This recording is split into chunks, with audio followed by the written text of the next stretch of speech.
स्वागत है दोस्तों आप सभी का फिर से एक नई वीडियो में। दोस्तों आज का ये वीडियो दोस्तों जेकबोर्ड के दोस्तों क्लास 12 के सभी विद्यार्थी के लिए बहुत ही मोस्ट इंपोर्टेंट वीडियो रहने वाला है। ठीक है, आज दोस्तों आपका फाइनली जो है 17 फरवरी है दोस्तों, और आज ठीक है आज आपका जो है इकोनॉमिक, जिसको हम लोग हिंदी में अर्थशास्त्र कहते हैं, उसका बोर्ड परीक्षा है।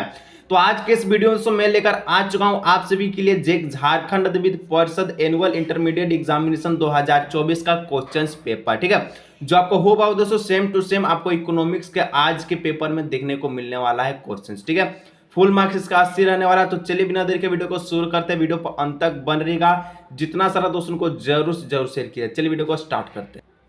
तो दोस्तों सबसे पहला प्रश्न दोस्तों आपसे कह रहा है कि शब्द इकोनॉमिक्स की उत्पत्ति किस भाषा से हुई है। ठीक है, इकोनॉमिक्स शब्द का उत्पत्ति कौन भाषा से हुआ? ऑप्शन से दोस्तों संस्कृत है, ग्रीक है, अंग्रेजी और फ्रेंच है। ठीक है, तो एक का जो correct answer option number B हो जाएगा, ग्रीक से हुआ। ठीक है, जितना प्रश्न बता रहा है सभी को एकदम देख के एग्जाम में तहलका मचा दीजिएगा।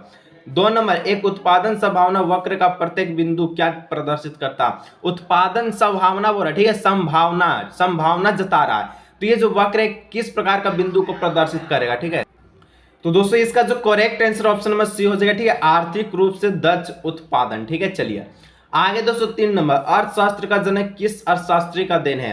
अर्थशास्त्र का पूछा। ठीक है, इकोनॉमिक्स का जो जनक है कौन है? तो यहाँ पर इसका जो correct answer option number D हो जाएगा, एडम स्मिथ। वहीं संख्यायिकी का पूछे तो अल्फ्रेड मार्शल हो जाएगा। ठीक है, लेकिन अर्थशास्त्र का पूछा तो ऑप्शन नंबर डी हो जाएगा, एडम स्मिथ। ठीक है, चलिए आगे दोस्तों 4 नंबर, निम्न में से कौन भारत का अर्थशास्त्री कौन है? ठीक है, निम्नलिखित में से भारत का अर्थशास्त्री कौन है? ठीक है, मोहम्मद यूनुस, ठीक है, महबूब अल हुक, ठीक है, या फिर रघुराम राजन, ठीक है, या फिर यहाँ पर दोस्तों आपका जो एडम स्मिथ। तो 4 का जो correct answer option number C हो जाएगा। ठीक है, क्या हो जाएगा? तो रघुराम राजन। ठीक है, जो कि भारत का अर्थशास्त्री का है। ठीक है, चलिए आगे दोस्तों नेक्स्ट हम जो है 5 नंबर आपसे पूछ रहा है, अर्थशास्त्र मानव कल्याण का अध्ययन है या कथन किस अर्थशास्त्री का है? ठीक है, अर्थशास्त्र जो है मानव कल्याण के लिए अध्ययन है। ठीक है, ठीक है, यहाँ पर यह कथन कौन कहा है? तो ये जो कथन ये आपका कौन कहा है? तो 5 का भी हो जाएगा option number A, Alfred Marshall. ठीक है, 5 का option number A, Alfred Marshall का कथन है। आगे दोस्तों 6 नंबर बोलता है, निम्नलिखित में से किसका अध्ययन, ठीक है, वैशिष्ट अर्थशास्त्र के अंतर्गत किया जाता है? ठीक है, किसका अध्ययन दोस्तों वैशिष्ट अर्थशास्त्र का अध्ययन किया जाता है? ठीक है, राष्ट्रीय आय निर्धारण का, ठीक है, एक फॉर्म के संतुलन का, बेरोजगारी अध्ययन का, सामान्य कीमत स्तर का निर्धारण। ठीक है, तो 6 का जो ऑप्शन हो, जो ऑप्शन नंबर बी, एक फॉर्म के संतुलन का अध्ययन वैशिष्ट अर्थशास्त्र के अध्ययन अंतर्गत अध्ययन किया जाता है। ठीक है, 7 नंबर दोस्तों एक प्यारा सा क्वेश्चन से, किसी वस्तु का मांग जो फलन है q बराबर 20 - 2p है। ठीक है, जहां आपका p जो है ये क्या होगा? तो 0 से यानी कि 10 के बराबर या 10 से छोटा होगा। ठीक है, तथा बाजार में उस वस्तु के 20 उपभोक्ता है। क्या उपभोक्ता है? 20 गो। तो वस्तु के लिए बाजार मांग फलन क्या होगा? तो यहाँ पर दोस्तों प्यारा सा क्वेश्चन से कैसे बनाएगा? सबसे पहले q बराबर क्या दिया गया है? तो q बराबर का 20 - 2p है। ठीक है, इस प्रकार से दिया गया है। ठीक है, अब देखिए तो 20 माइनस, ठीक है, तो 20 उपभोक्ता के 20 गो, तो 20 गुना कर दीजिए माइनस, ठीक है, आपका 2, ठीक है, और यहाँ पर 2 में आपको क्या करना है? देखिए 2 क्या है? तो 2p यानी कि उपभोक्ता के है तो 20 गो है, तो फिर यहाँ पर p जो आपका 20 गो गुना कर दीजिए और p लिख दीजिए। ठीक है, तो यहाँ पर हो जाएगा दोस्तों आपका 20 हो जाएगा, 20 का वर्ग कितना होता है? 400 होता है। ठीक है, तो यहाँ 400 हो गया आप सभी का, और यहाँ पर -2 गुना 20, ठीक है, तो 2 गुना 20 कितना हो जाएगा? यहाँ पर हो जाएगा 20 दूना का 40, और यहाँ पर हो जाएगा p, यानी कि 400 - 40p। इसका जो करेक्ट आंसर होगा कहाँ दिख रहा है? तो ना ऑप्शन में दिख रहा है, ऑप्शन नंबर बी में दिख रहा है। ऑप्शन नंबर बी इसका हो जाएगा करेक्ट आंसर। ठीक है, चलिए 8 नंबर, अर्थशास्त्र में उपभोक्ता के, ठीक है, उपयोगिता से क्या तात्पर्य है? अर्थशास्त्र में उपयोगिता, जो भी उपयोग कर रहा है उसका से क्या मतलब है? ठीक है, सुख, आनंद, आवश्यकताओं की संतुष्टि या फिर दुख।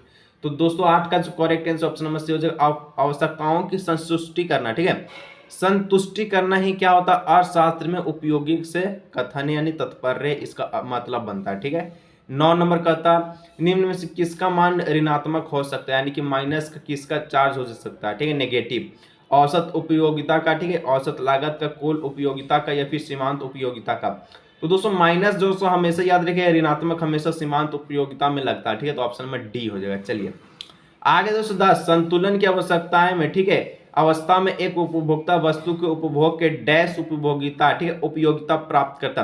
ध्यान से सुनिए, क्या होता है? संतुलन अवस्था में एक उपभोक्ता वस्तु के उपभोग में जो भी कर रहा है उसके डैश उपयोगिता प्राप्त करता है। कितना उपयोगिता प्राप्त करता है? अधिकतम, कि शून्य, की न्यूनतम, या फिर कम। तो 10 का ऑप्शन हो जाएगा ऑप्शन नंबर ए, अधिकतम उपयोगिता प्राप्त करता संतुलन अवस्था में, ठीक है, जो भी उपभोक्ता वस्तु का, ठीक है। चलिए आगे दोस्तों 11 नंबर बोलता है एक बजट रेखा पर, ठीक है, अवस्थित किसी बंडल के क्रय करने पर एक उपभोक्ता, ठीक है, कि डैश आय खर्च होती है, कितना, शून्य है, आधी है, संपूर्ण है, या फिर एक तिहाई है। तो 11 का ऑप्शन नंबर सी हो जाएगा, संपूर्ण आय खर्च करते जो भी बजट रेखा पर अवस्थित किसी बंडल के क्रय के लिए, ठीक है, उसको खरीदने के लिए जो भी उपभोक्ता उसका संपूर्ण आय खर्च की जाती है, ठीक है। इस प्रकार से यहाँ पर हो जाएगा 11 का सी। चलिए आपका दोस्तों नेक्स्ट आपका 12 में एक आपका ग्राफ दिया गया, ठीक है, बहुत ही प्यारा है। जो रेखा चित्र बोलता है, ये जो रेखा चित्र दिया गया, ठीक है, इसमें मांग रेखा AB के मध्य बिंदु G पर मांग की लोच क्या है। तो यहाँ पर जो G दिख रहा है इसको जो मांग लोच क्या हो जाएगा, तो यहाँ पर 1 हो जाएगा, ठीक है, ऑप्शन नंबर बी हो जाएगा इसका करेक्ट आंसर, ठीक है, 1, क्योंकि E बराबर कितना होता है 1, मांग बराबर 1, ठीक है। इस प्रकार से आगे दोस्तों नेक्स्ट 13 नंबर का था, निम्नलिखित में से, ठीक है, उदासीनता वक्र विश्लेषण की एक मान्यता कौन नहीं है, ठीक है। तो 13 का जो करेक्ट आंसर है ऑप्शन नंबर हो जाएगा बी, उपभोक्ता के एक विवेकशील प्रणाली होती है, ठीक है।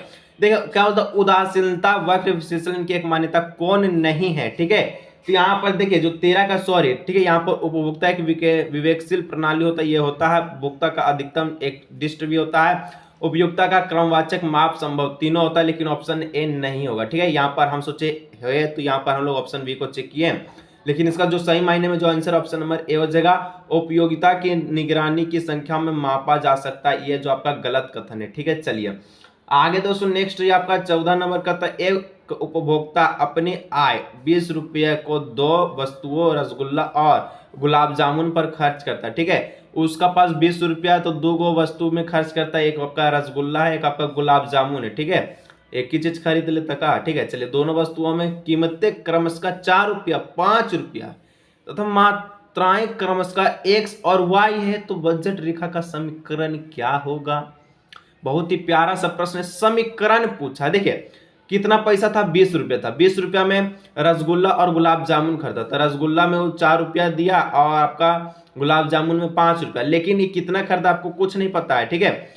लेकिन यहाँ पर एक खर्च करने का जो मात्रा दे दिया X और Y है, इस पे आपको समीकरण पूछा है, ठीक है। तो इसका जो समीकरण बनेगा बहुत ही प्यारा, ठीक है। देखिए सबसे पहले तो ये आपका रसगुल्ला है, ठीक है, रसगुल्ला वाला को हम लोग X मानते हैं, ठीक है, X, ठीक है, प्लस आपका Y कितना है, Y यानी कि आपका क्या है, तो ये आपका गुलाब जामुन है, तो X plus Y equal to 20। अब देखिए X कितना है, तो 4X है, तो 4X दे दीजिए, Y कितना है, Y आपका 5 है, तो 5Y दे दीजिए इक्वल टू 20, यानी कि 4x plus 5y equal to 20, जहां दिख रहा है करेक्ट आंसर, ठीक है। 4x plus 5y equal to 20, यानी कि ऑप्शन नंबर सी इसका हो जाएगा करेक्ट आंसर, ठीक है। चलिए 15 नंबर दोस्तों पूछता है, निम्न में से 2 वस्तुएं का कौन सा संयोग प्रतियोगिता वस्तु का एक संयोग है, ठीक है। कौन 2 वस्तु का योग का संयोग, ठीक है, प्रतियोगी, ठीक है, प्रतियोगी वस्तु का संयोग होगा, ठीक है। देखिए चाय बिना चीनी नहीं बनेगा, ठीक है, कार बिना पेट्रोल यानी कि पेट्रोल बिना कार नहीं चलेगा, ब्रेड बिना बटर नहीं बनता है, यानी कि नहीं खाया जाता है, ठीक है, हम लोग तो खाते नहीं है, ठीक है। चलिए चाय भले पी लेते हैं, लेकिन ऑप्शन में जो डी दिख रहा है पेप्सी और कोको काला। अब देखिए यहाँ पर पेप्सी और कोको काला, चाहे तो आप कोको काला पीजिए चाहे तो पेप्सी पीजिए, इस दोनों का हम लोग संयोग नहीं कर सकते, ठीक है, यहाँ पर मिला नहीं सकता, एक एक करके पी सकते, लेकिन आपका तीनों चीज में अलग अलग रहेगा तो कुछ नहीं होगा। अगर चीनी रहेगा तो चाय नहीं कहलाएगा, चाय रहेगा तो अगर चीनी नहीं रहेगा तो चाय नहीं कहलाएगा, ठीक है, इसलिए ऑप्शन नंबर डी हो जाएगा, ठीक है। चलिए आगे दोस्तों 16 नंबर कहता है, यदि किसी वस्तु की मांग रेखा कीमत x अक्ष जो आपका y अक्ष के समानांतर है, ठीक है, यदि किसी वस्तु की मांग रेखा जो कीमत है y अक्ष के समानांतर है, तो वस्तु की मांग की लोच जो है क्या होगा, ठीक है। जब दोस्तों रेखा में, ठीक है, y अक्ष के समानांतर है, तो इसका वस्तु की जो मांग की जो लोच होगा ये क्या होगा, तो इसका जो लोच होगा वो 0 हो जाएगा, ठीक है, 0 हो जाएगा, ऑप्शन नंबर डी हो जाएगा, ठीक है। चलिए आगे दोस्तों 17 नंबर, उत्पादन से तात्पर्य क्या, उत्पादन क्या होता है, ठीक है। तो उत्पादन जो होता है उगत की निर्गत में रूपांतरण, नई उपयोगिता का सृजन, साधनों की सहायता से वस्तुओं और सेवाओं का निर्माण, यानी ऑप्शन नंबर डी इनमें से सभी, ठीक है। आगे दोस्तों नेक्स्ट बढ़ते हैं 18 नंबर, परिवर्तित साधन के सापेक्ष कुल उत्पाद में परिवर्तन दर की दर को क्या कहते हैं। परिवर्तन साधन में, ठीक है, साधन के सापेक्ष कुल उत्पादक जितना भी उत्पादक है उसके परिवर्तन दर को क्या कहा जाता है, उसको कहते हैं दोस्तों कुल उत्पाद कहते हैं, ठीक है, ऑप्शन नंबर सी हो जाएगा इसका करेक्ट आंसर, ठीक है। चलिए आगे दोस्तों सॉरी यहाँ पर ऑप्शन नंबर सी नहीं होगा बल्कि ऑप्शन नंबर बी सीमांत उत्पाद हो जाएगा करेक्ट आंसर, क्योंकि परिवर्तन की दर को क्या कहते हैं कुल उत्पाद में, तो यहाँ पर इसका सीमांत उत्पाद हो जाएगा। ठीक है, चलिए क्वेश्चन में आपका कुल उत्पाद तो दिया ही है। ठीक है, चलिए 19 उत्पादक कौन होता है, उत्पादक कौन उत्पादक होगा, तो उत्पादक जो होता है वो आपका क्या होता है, तो साधनों की सहायता से वस्तुओं और सेवाओं का निर्माण करने वाला व्यक्ति उत्पादकता कहलाता है। ठीक है, चलिए आगे दोस्तों नेक्स्ट आपका 20 नंबर बोलता है उत्पत्ति के साधनों की 5 इकाइयों के प्रयोग से किसी वस्तु के 20 तथा उत्पादित, ठीक है, उत्पत्ति के 6 इकाइयों के प्रयोग से 30 इकाइयों का उत्पादन होता है तो सीमांत उत्पादन का मान क्या होगा। एकदम चुटपुटिया वाला सवाल है, कैसे बनाएगा देखिए 5 गो इकाई का प्रयोग करके 24 गो बना रहा है, ठीक है, और 6 गो इकाई का प्रयोग करके 30 इकाइयां बना रहा है, तब दोस्तों सीमांत उत्पाद क्या होगा। सिंपल से कुछ नहीं करना, जैसे 5 गो से ये के गो बनाया 24 गो बनाया, 6 गो से आपका 30 गो बनाया, तब दोस्तों यहाँ पर अंतर कितना में है, एक का अंतर है, यानी कि हम लोग 30 माइनस 24 करेंगे तो इकाई बन जाएगा। एक इकाई पे के गो बना रहा है तो 30 माइनस 24 6 गो बना रहा है, तो सिंपल सा डी ऑप्शन इसका हो जाएगा करेक्ट आंसर। ठीक है, सोचने वाली बात है, कुछ नहीं। चलिए 21 किसी वस्तु की एक अतिरिक्त इकाइयों के विक्रय से प्राप्त आगम को क्या कहा जाता है। ठीक है, कोई भी एक वस्तु की अतिरिक्त इकाइयां उसके विक्रय यानी कि बेच रहा हो तो उससे प्राप्त आगम को क्या कहते हैं, तो उससे प्राप्त आगम को सीमांत आगम कहा जाता है। ठीक है, चलिए ऑप्शन नंबर बी। आगे दोस्तों नेक्स्ट 22 नंबर कहता है उत्पादन की मात्रा में परिवर्तन के साथ किस प्रकार की लागत में परिवर्तन होता है। जब उत्पादन की मात्रा में परिवर्तन हो रहा है लेकिन उसके साथ में कौन से लागत का परिवर्तन होता है। ठीक है, तो यहाँ पर जो 22 है, ठीक है, 22 का जो ऑप्शन नंबर सी है कुल परिवर्तनशील लागत। ठीक है, चलिए आगे दोस्तों नेक्स्ट 23 नंबर कहता है किसी वस्तु की पूर्ति वक्र मूल बिंदु से गुजरता है तो पूर्ति की कीमत लोच का मान क्या होता है। तो 23 का जो करेक्ट आंसर है वो हो जाएगा ऑप्शन नंबर ए 0 होता है। ठीक है, चलिए आगे दोस्तों 24 नंबर पूछा है मान लीजिए कि एक बाजार में 30 तक जैसे फॉर्म है तथा 5 वस्तुओं की कीमत 5 रुपए। ठीक है, यानी कि वस्तुओं की कीमत जो है 5 रुपए प्रति इकाई पर एक फॉर्म वस्तु की जो 50 इकाइयां तो पूर्ति करता है, तो वस्तु की बाजार पूर्ति क्या होगी। जब 3 एक जैसे फॉर्म है, अब एक वस्तु 5 रुपये वाला प्रति इकाई पर दोस्तों एक फॉर्म को 50 गो इकाइयां पूर्ति करता है, तो पूर्ति के बाजार की यानी कि बाजार की जो पूर्ति है कितना होगा वस्तु का। ठीक है, क्या करना है 50 को, ठीक है, 5 से गुना कर दीजिए। ठीक है, सॉरी 50 को दोस्तों हम लोग जो 5 से गुना नहीं करेंगे बल्कि 50 को हम लोग 3 से गुना करेंगे। ठीक है, तो 50 यही हो जाएगा 150, क्योंकि तो 5 पे तो एक आपका 50 दे रहा है, तो ये 3 गो चीज है तो 50 गुना 3 150, यानी कि ऑप्शन नंबर डी इसका हो जाएगा करेक्ट आंसर। ठीक है, चलिए आगे दोस्तों नेक्स्ट सब्सक्राइब नहीं किया सब्सक्राइब जरूर किसी कीजिएगा, इसके बाद सब्जेक्टिव का वीडियो आने वाला है। ठीक है, तो सब्जेक्टिव का देखने के लिए सब्सक्राइब कर लीजिए ताकि नोटिफिकेशन पहुंच सके और आप दोस्तों एग्जाम में तहलका मचा सके। ठीक है, चलिए आगे दोस्तों नेक्स्ट बढ़ते हैं 25 नंबर एक उत्पादन किसी वस्तु की 5 इकाइयां बेचकर 50 रुपए तथा उसी वस्तु की 6 इकाइयां बेचकर 70 रुपए प्राप्त करता है तो सीमांत आगमन का मान क्या होगा। बहुत ही एकदम मस्त वाला प्रश्न है। ठीक है, इस टाइप का प्रश्न में आपको क्या करना है,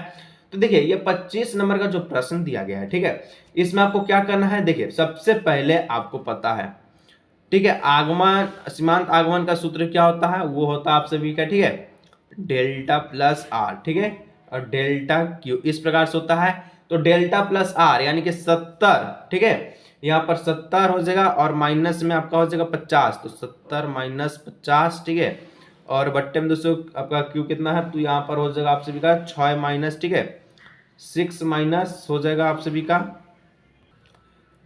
6 माइनस 200 हो जाएगा 5। ठीक है, इस प्रकार से। ठीक है, तो 70 में से 50 गया हो गया 20, 6 में से गया 1 यानी कि 20 इसका हो जाए सीमांत आगमन निकल जाएगा। ठीक है, 20 रुपया। चलिए आगे दोस्तों 26 में लाभ अलाभ बिंदु की प्राप्ति होती है, तो जब लाभ अलाभ बिंदु की प्राप्ति कब होती है, तब होती है जब टी आर जो है एमसी के बराबर होता है। ठीक है, ऑप्शन में डी हो जाएगा। चलिए आगे दोस्तों 27 नंबर का था अल्पकाल में एक उत्पादक उत्पादन बंद करता है तो जब कीमत क्या होती है, तो कीमत न्यूनतम एवसी से कम हो जाती है। ठीक है, इस प्रकार से यहाँ पर। और दोस्तों अगर देखिए अभी तक हम लोग 27 प्रश्नों को सोल्व किया, ऑब्जेक्टिव आपका टोटल 30 को पूछेगा आज। ठीक है, और 22 को आपका सब्जेक्टिव है, तो दोस्तों 22 और 3 आपका ऑब्जेक्टिव यानी 25 को दोस्तों अभी और क्वेश्चंस बचा है। सब्सक्राइब कर लीजिएगा, सब्जेक्ट का वीडियो जल्द से जल्द आने वाला है। तो ठीक है, तो चलिए आज की इस वीडियो को यहीं रखते हैं, मिलते हैं नेक्स्ट वीडियो में।